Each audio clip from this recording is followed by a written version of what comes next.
À Dublin, les deux dirigeants ont reconnu qu'ils n'ont pas fait de progrès significatifs lundi, notamment parce que les négociations ne se déroulent pas entre Londres et Dublin, mais plutôt du côté de la Commission européenne à Bruxelles.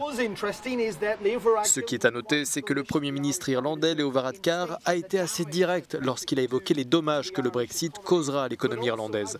Et aussi lorsqu'il a dit que la Grande-Bretagne n'avait pas encore proposé d'alternative réaliste au filet de sécurité que Londres veut supprimer de l'accord de divorce avec l'Union européenne.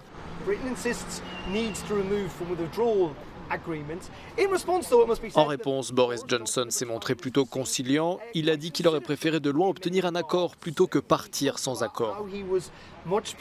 Et que le no deal serait considéré comme un échec attribué notamment à la diplomatie. Je pense qu'il était intéressant que dans le ton de sa voix, il se soit montré plus ouvert à l'idée d'obtenir un accord, plutôt que d'intensifier une rhétorique sur le no deal, comme il a pu le faire ces dernières semaines. Cela ne veut pas dire pour autant que les obstacles restants ne sont pas importants. Il y a encore des réponses à apporter par Londres et Bruxelles sur le Brexit, et le temps presse. Ils vont devoir essayer d'obtenir un accord lors du sommet européen prévu les 17 et 18 octobre prochains à Bruxelles. Cela reste une négociation très complexe, même s'il y a aujourd'hui un vent d'optimisme.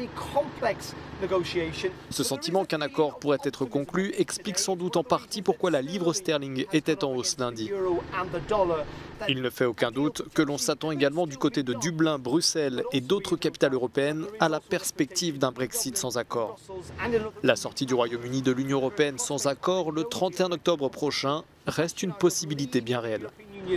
On October 31st still remains a very realistic